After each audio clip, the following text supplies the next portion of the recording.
talk broader markets, right, John? Was he not? John Belton's here, Gabelli Funds portfolio I'm too young manager. to know who these people are. I'm quite familiar.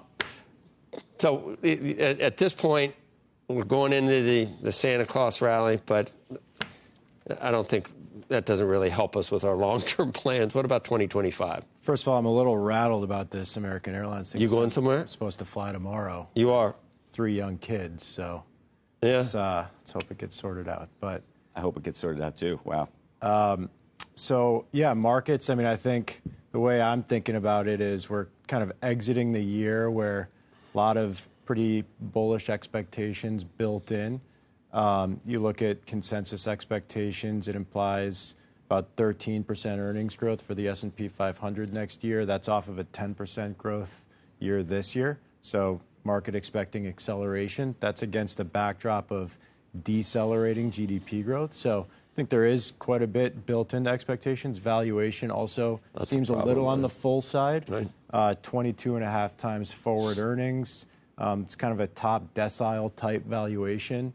We're coming off an 80th percentile year for stock returns. So definitely a lot built in for good reason. I think there's pretty good economic fundamentals. There's excitement about this new administration, some of the policies around deregulation, spending cuts, extension of tax cuts.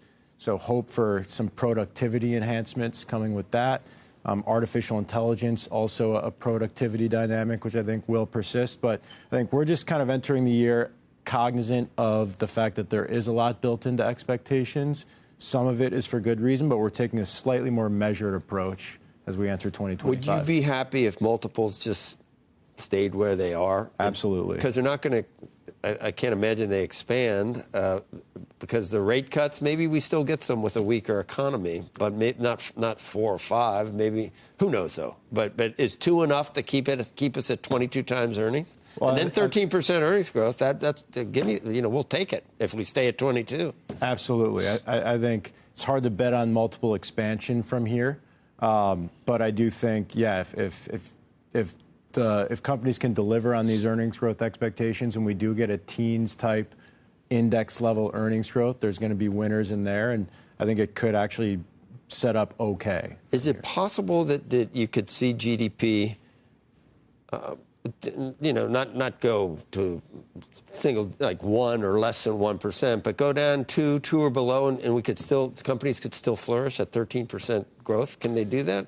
Yeah, I mean, I think so. The expectation, I think, is that real GDP in the U.S. goes from about 2.7% this year to about 2.1% next year. I think in that type of environment, you've got nominal GDP growing, somewhere around 4%. Revenue growth for S&P 500 companies could be kind of mid-single digits, layer on some margin expansion, some capital allocation policies. You can get to that teens earnings growth. As always, there's going to be winners and losers. But yeah, I think it is possible to deliver that sort of low teens. That could be a sweet spot. I think you could still get some rate cuts, too. Right? You should have, I think, markets pricing in kind of 1.5, maybe just under 2 cuts for this year.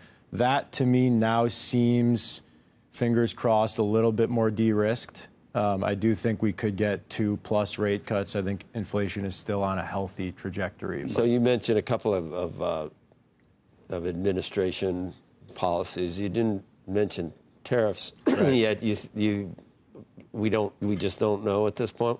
Well, I think that's the broader point to make when it comes to assessing or predicting policies from this new administration is we don't know, and the devil is going to be in the details.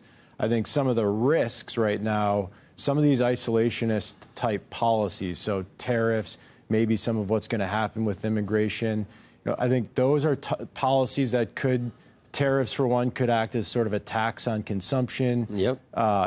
Immigration crackdown and potential deportation, that could act as sort of an upward pressure on unit labor costs. So It's hard to make a real call with that stuff because we just don't know, and the devil is going to be in the details. But I think those are some of the potential risks to the economy. Does the DOGE type spending cuts, does that help because we worry less about, the bond vigilantes can calm down maybe, or is it does it actually take away from economic growth by just the government spending less? I think there's a near-term, long-term dynamic there where I think that type of stuff should be very healthy over the longer term. But near term sets the country up a little bit better, reduces the deficit, moves more economic activity into the private sector from the public sector. So that's a productivity boost. Near term, I think, again, we don't know the specifics, but if Elon and Vivek are successful in cutting $2 trillion of government outlays, that's going to have an impact on unemployment. It's going to have an impact on growth, again, near term, but that's kind of a hiccup that the market may have to deal with.